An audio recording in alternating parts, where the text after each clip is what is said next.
وأن أنس رضي الله عنه قد سمع ناس ملك جكبوما أن النبي صلى الله عليه وسلم ولك تشيرك سنين نما باكا وجد تمرة في الطريق تشيرين يتمر كيسدو بنين سرو سرالا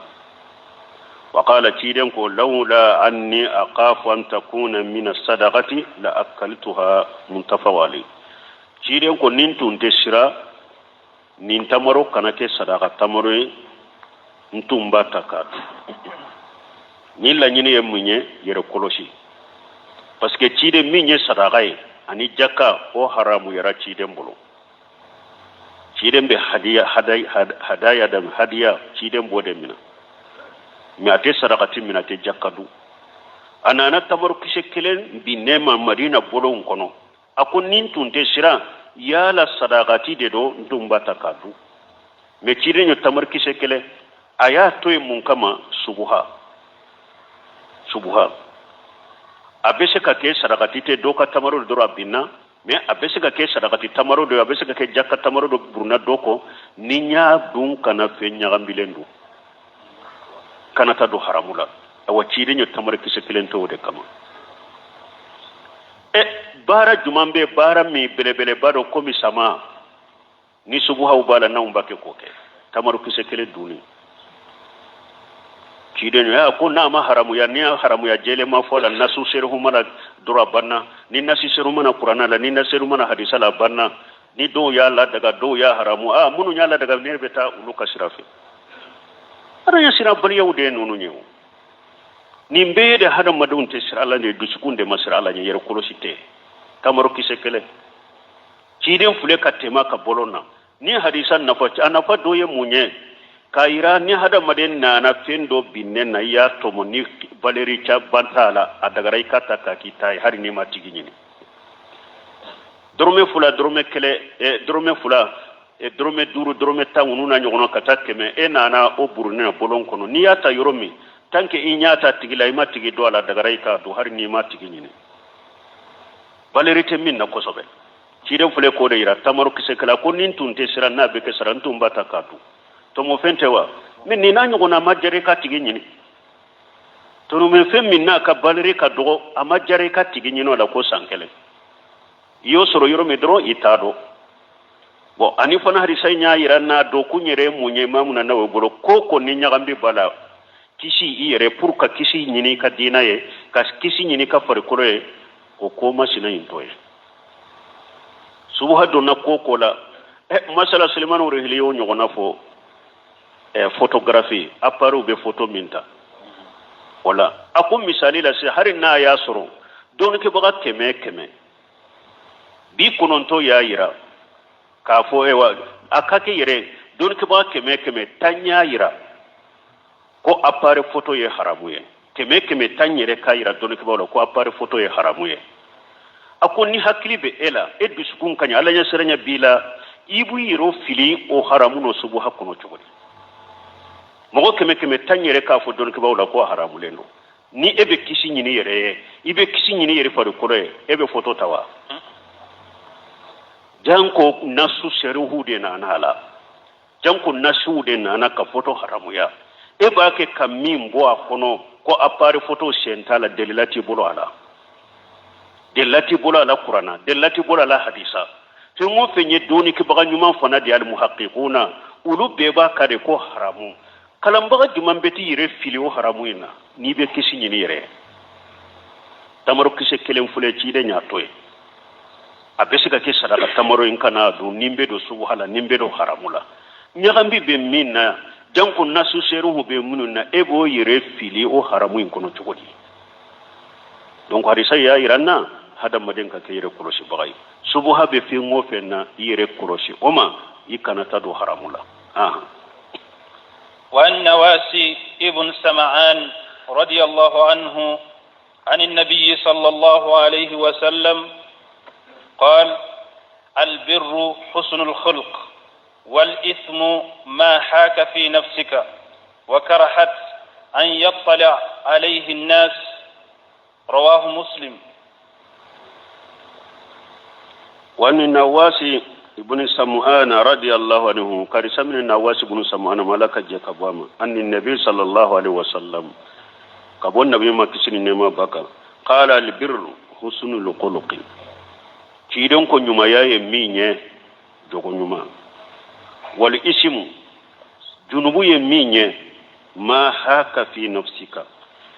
مؤمن يوم في موفى ني أو أشيكا شيكا دون يدسكون كنو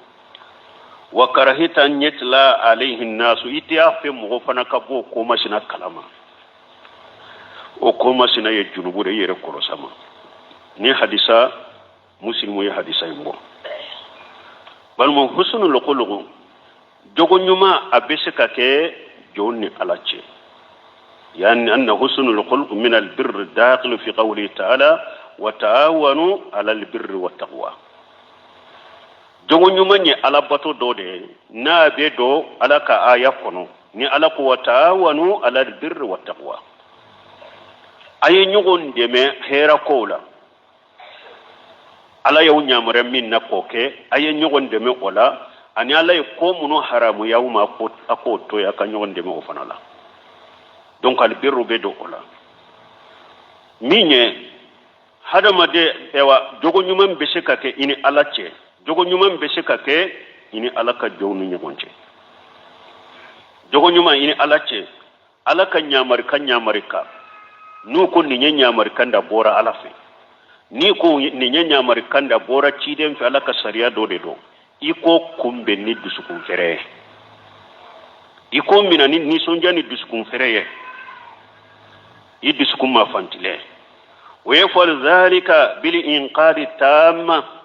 iko ke yere kolo dafalenye ikana takna sagi ko la yere ikana shikake wala yere ikana dimi akoro mana ika salli nati jamala yere kolole alay ika salli ji nati hari wakati min ni sumaya be ika salli ji nata chogola ki yere kolo alay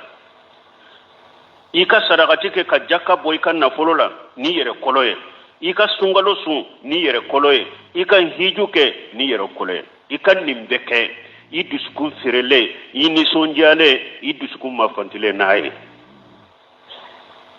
mumini nyuma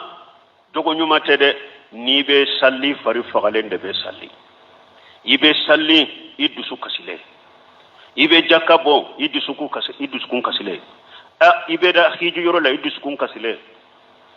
ibe sunke idusukun kasile ninte jogo nyuma ye jogo nyuma yini ala che ala ye fengo fenke sariya ka bili kare idusukun ferelende beoge inni sonjale yere kolole kana takana sagi kala kana shika wala ni ye jogo nyuma yini ala che jogo nyuma yini ala ka jon ni nyogonche ika joni bange batu ye kasinju tugu kasigi nyogonya unye ka hada maron ka bara nyogonya nye ewa idusukun ferele idusukun idisi kana koronu ulu ye fana ikana dimu ukoro fana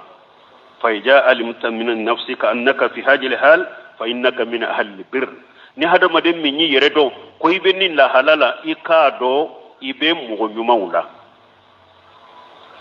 ibe ala ko beke idusukun ferele ini sonjale ibe hada madon fana bara nyogonya ina hada madon ka bara nyogonya fana le mun bile ka ibo fana ke idusukun ma fantile idusukun kolole yere kolole ni yen nin koloshi yere la do ibe heraka de me junubu ye minye ko de ni obeta kana sage ke idusukun kono imada ala hada madin kan yin kali chaman be bara chaman ba bake kan yin kai ma shikada ya ko ni esikara ala de idusukun ma mina hari doni ishika lembala bo itafe fana okoma sina aketo ibolo mugo kabwa kalama ikado okoma sina jurwede eshika sekalende bake kakoinde aketo fana itafe mugo kabwa kalama jiden ko ni okosugu nana mu'minima ikado okoma sina ibolo junubu dede odi ata ko ina aftaka nasa aftauka obe amana umma وعن وابثة ابن معبد رضي الله عنه قال أتيت رسول الله صلى الله عليه وسلم فقال: جئت تسأل عن البر. قلت: نعم. قال: استفت قلبك، البر ما اطمأت إليه النفس واطمأن إليه القلب، والإثم ما هاك في نفسي وتردد في صدوري، وإن أفتاك الناس وأفتوك. حديث حسن رواه أحمد والدارمي في مسنديهما. قد سمعنا وابثة بن معبد رضي الله عنه قال: أتيت رسول الله صلى الله عليه وسلم أقول لنا أنا تشيدما فقال: جئت تسأل عن البر. ko cide nen nana ki nyinin ka here de la bato ye min yani here ko فقال: جئتا تسأل عن البر. cey nale cide madro ciden ko nana nen nyinin ka bato ni here ko de lawa. قلت نعم. ko oho ni nye mi muajijati nabi sallallahu alaihi wasallam cide ate ko dogolendo menni ala yalla dunia ko dogolen min na bodo nin ce nana min ba duskun kono de na ba fe ka cide nyinin ka ola ale ma kuma folo cide nyire de ya nyinin ka ina nan nin de nyinin ka wa o ya soro de ba duskun kono fana o ya soro na no de nyinin ka cide nya na kundo ka sura makuma ire ale nin ke kaba ko cide nye ka wahauci cide maka ce imbena min nyinin ka cire la duniya wala folo sani ceyin kana ceyin nana dro ciren ko ina nan ninde nyinin kawa ko oho qala ciden ko astafuti qalbaka akoy iyere dusukun nyinin ka idusukun nyinin ka albirru ma atma annati ilayhi nafsu hera ye minye bato ye minye fingo fe ni dusukun nya mina ma fantira naye watima ilayhi alqalbu inni ma fantirani minye dusukun fana ma fantirana ye o ko sugu ye hera de hera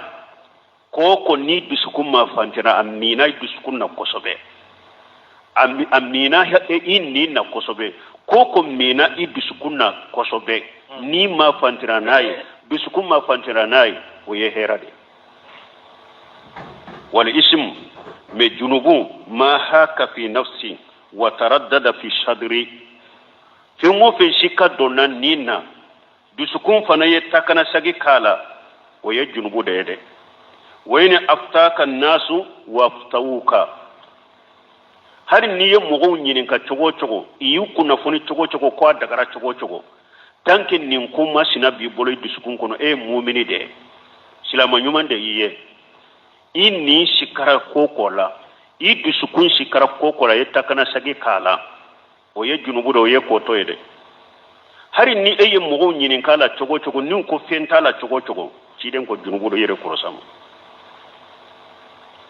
masala anye ko min fo photo ta fenfule apare photo ta fule video fule ni ye doni ko baw nyinin kan uta fe fentala wa me emi mbake ka ke sige dusukun ma fantileno hari munun bake ka foto nunun tasisa udusukun ma fantilente tanke kuma min bula ayere shika lembake men ni ka ji antre ni ka ji nafa doye doro iye don ka baw do ka kuma ta me dusukun ma fantilente munun ko dagara chogo nu ye fatawa ke ko dagara chogo tanke yere ni ma mina mammi dusukun kono ciden ko junubura ye katoy uyu kuna foni chogo ko fentala atoy junubu de doro mais doni ko ko ne nyem mu'mini nyuma de mais fashiri nko ala soso de be fere fashigi ni kono ni ala ciren kante fashigu made fashigu fule dusukunte takana sagi ewa junubu te takana sagi luka dusukun kono ulu shika lente junubu kelilaw haramu ko keli fashigi shika lenyere tala nka jene yake ate shika nka dolomi ate shika nka sunyale ka ate shika parce que fashigi de ya duskun cinya lendo ala soso ya le ka duskun cinya jateta ulu takade ci de nye mogo minyira ko ni eka ni fengo fe shikara ika nina ni fengo fe ni duskun shikara la ko ye junubu ye ci den kambe mu'mini de ma mu'mini nyuman koni ko na min ni mina ko na mi dusuku mina hari ni doni ke baga min ni ya nyine ka ko fentala chogo chogo tewo e junubu sidende ya fo sallallahu alaihi wasallam donc nimbe koro ye munye hada made fende ke ikanyana ma yakono mi ni lafiya bala ni ma fantilendo naye dusuku ma fantilendo naye ka fo mi ko mi fule ninye fenda galande ninye halala de nyagambi siten ninna ndusuku ewa ma fantilendo naye ni ma fantilendo naye ka fo ninye fenda galende o ko masina hada made ko de ke kanyana ma yakono koko mumini dusukun sikalen bala koko mumini ni sikalen bala ima bo ola bo nimbebe babu ani babu mbe nyogonta be kore munye halala mimbe nka halala ya bangalendo mumini nyimo okay haramu minka haramu ya bangare do done do toy koko ni sikana kode bala halala do halala te ba sikabala subha bala ima bo ala ima boala inin kisilen bode la de ifar kolo kisilen bode ka dina kisilen bode la donc ni hadisa fana bo ode yira